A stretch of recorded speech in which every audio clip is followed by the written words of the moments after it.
आज अगदी जुना आणि पारंपरिक पदार्थ बनवणार आहोत.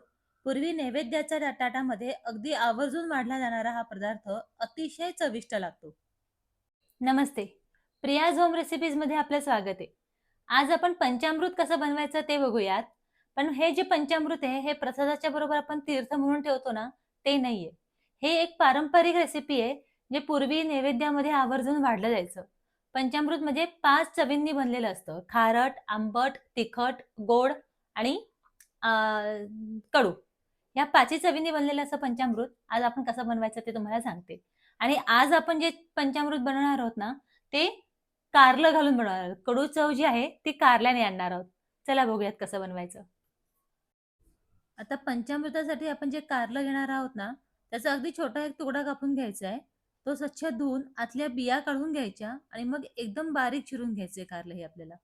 कारण की ते फार लागलं नाही पाहिजे आणि खूप जास्त कडू पण झालं नाही पाहिजे ते. त्यामुळे अगदी एक छोटा तुकडा आपल्याला घ्यायचा आहे. साधारण 2 ते 3 चमचे ह्याचं तुकडे ते तयार होतील एवढंच घ्यायचं. आता हे वाटीमध्ये काढून ठेवूयात. आता तुम्हाला सांगते आपल्याला इथे काय-काय गोष्टी लागणार आहेत बनवण्यासाठी. इथे आपण कारलं घेतलं. आता चिंच मी इथे अर्धा तास अगोदर भिजवून ठेवली होती. साधारण 2 आकडे असतील चिंचेचे, तेवढे भिजवून ठेवले होते. नंतर इथे 2 मोठे चमचे दाणे भिजवून ठेवलेले आहेत. भिजवलेले दाणे खूप सुंदर लागतात ह्याच्यामध्ये. नंतर ह्याच्यामध्ये आपल्याला खोबरं घ्यायचं आहे. खोबरं साधारण 3 ते 4 चमचे हे खोबरं आहे, जे किसून ठेवलेलं आहे. आता ह्याच्यामध्ये आपल्याला दाण्यांचं कूट लागणार आहे, तीळ लागणार आहेत. हे तीळ 2 चमचे तीळ घेतलेले आहेत. नंतर दाण्यांचं कूट 2 चमचे घेतलेलं आहे. मोठे 2 चमचे घ्यायचे हे आणि इथे आपल्याला गूळ लागणार आहे.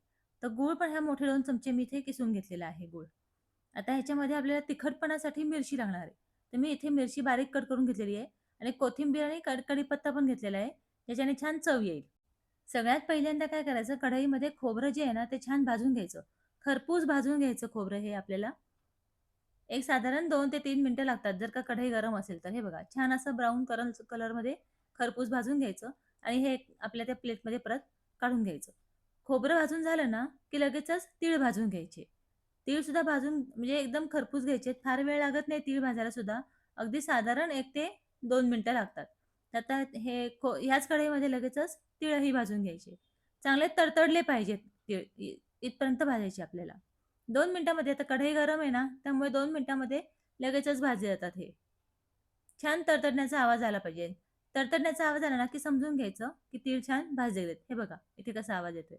आता हे तीळ जे आहेत ना, आपल्याला लगेचच मिक्सरमधून काढून घ्यायचे आहेत.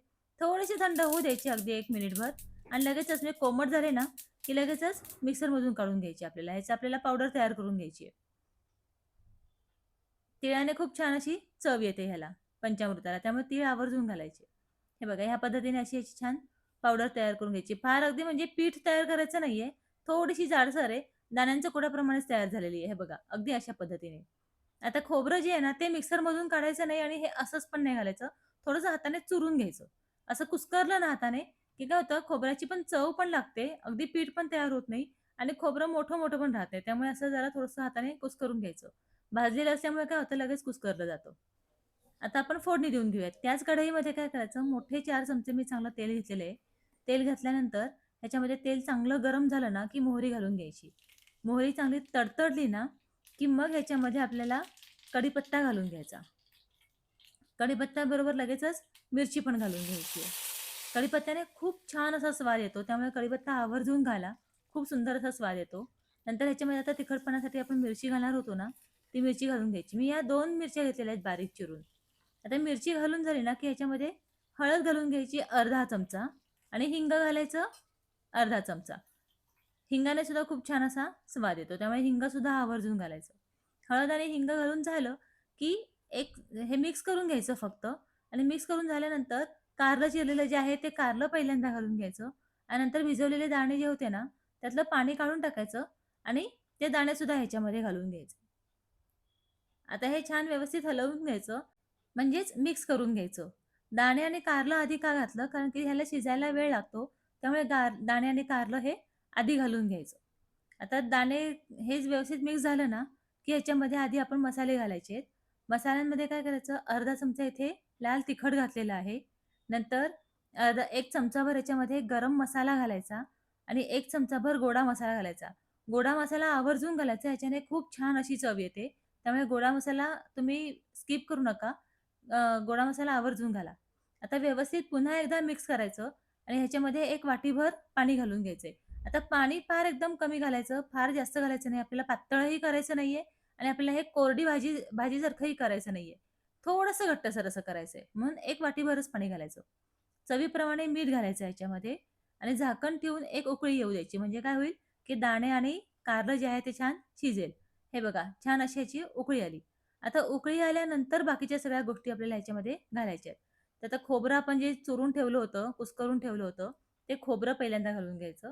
नंतर मग ह्याच्यामध्ये दाण्यांचं कूट घालायचं. नंतर बारीक करून ठेवलेलं जे तिळाचं कूट आहे, तो तिळाचा कूटही ह्याच्यामध्ये घालून घ्यायचा.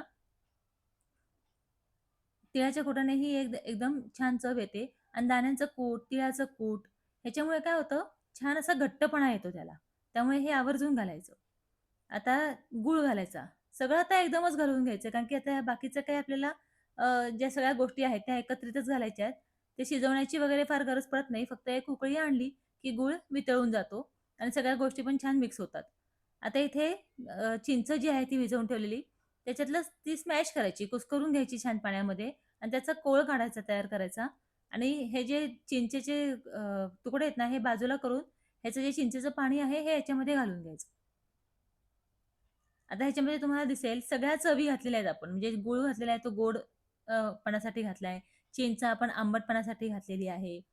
कारलं कडूपणासाठी घातलंय. मीठ खारटपणासाठी घातलेलं आहे आणि हिरवी मिरची आपण तिखटपणासाठी घातलेली आहे. सगळ्या चवी ह्याच्यामध्ये येतात म्हणून याला पंचामृत म्हणतात. खूप सुंदर लागतं बनवायला. एकदा नक्की बनवून बघा. तुम्हाला इथे आठवण करून देते. तुम्हाला जर का माझ्या रेसिपीज आवडत असतील तर चॅनलला लाईक, शेअर आणि फॉलो नक्की करा.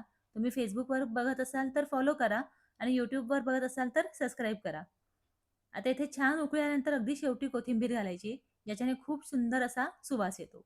पुन्हा एकदा हलवून घ्यायचं. आपलं हे पंचामृत तयार झालं. तुम्हाला ही पंचामृताची रेसिपी कशी वाटली मला कमेंट करून नक्की सांगा. तुमची कमेंट आली की मला खूप छान वाटतं. इथे सुंदर असं आपलं हे पंचामृत तयार झालं. फार वेळ लागत नाही बनवायला. गोष्टी खूप घालाव्या लागतात, पण जितकं आपण गोष्टी छान घालतोय ना, तितकंच ते छान लागतं.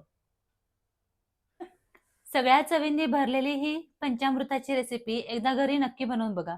खूप छान लागते.